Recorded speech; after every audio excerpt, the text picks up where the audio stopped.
1947 সালের পূর্ব পর্যন্ত কলকাতায় ছিল বাংলা রাজধানী। তাহলে আমরা আমাদের সেই রাজধানীকে কী করে হারালাম? Hello book lovers, welcome to books and beyond with Kanan. আমি রাশিদুজ্জামান কানন আছি আপনাদের সাথে। আমি একটা বই পড়ছি, বইটির নাম হলো আমার দেখা রাজনীতির 50 বছর, আবুল মনসুর আহমেদের লেখা। তো এই ভদ্রলোক ব্রিটিশ ভারতীয় নাগরিক এবং তিনি বাংলাদেশের ময়মনসিংহ জেলায় জন্মগ্রহণ করেন। সেখান থেকে তার রাজনৈতিক হাতেখড়ি। তো ওনার রাজনৈতিক জীবনের, এই বর্ণাঢ্য জীবনের 50 বছরে উনি আসলে কী কী দেখেছেন, বাংলা রাজনীতি কীভাবে পরিবর্তন হয়েছে সেসব নিয়ে কথা বলেছেন। ওনার এই লেখা পড়তে গিয়ে দেশ বিভাগের সময় কলকাতা নিয়ে একটা কথা আসলো, তো ভাবলাম আপনাদের সাথে শেয়ার করি।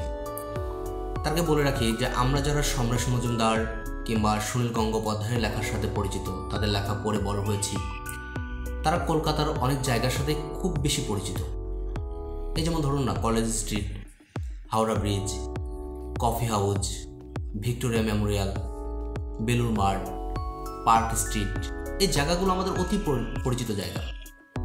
আগ্রহী পাঠক হিসাবে আমাদের মনে হয় যে এই জায়গাগুলো তো আমাদের নিজেদেরও অংশ হতে পারত, মানে বাংলাদেশের অংশ হতে পারত।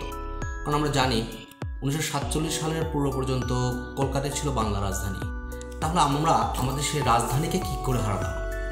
আমরা আমাদের রাজধানীকে কী করে হারালাম সে সম্পর্কে আজকে জানবো আবুল মনসুর আহমেদের চোখে, যে কলকাতা কী করে আমাদের হাতছাড়া হয়ে গেল।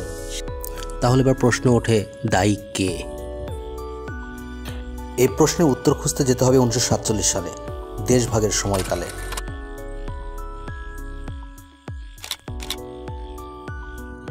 1947 সালে প্রাদেশিক পরিষদের নির্বাচনে হোসেন শহীদ সোহরাওয়ার্দীকে হারিয়ে খাজা নাজিমুদ্দিন হন বাংলার মুখ্যমন্ত্রী। এই মুখ্যমন্ত্রী ভদ্রলোক খাজা নাজিমুদ্দিন ভয়ে ছিলেন এই অর্থে দাদাদের ভয়ে ছিলেন। তো তিনি কল্পনা করছিলেন যে যদি পাকিস্তানের অংশ হিসেবে কলকাতা থেকে যায় তাহলে অবিসম্ভাবীভাবেই কলকাতা হবে বাংলা রাজধানী। তো তিনি তড়িঘড়ি করে বাংলা রাজধানী কলকাতা থেকে ঢাকায় স্থানান্তর করেন। এক অর্থে তিনি কলকাতাকে ওখানেই ছেড়ে দিয়ে আসেন।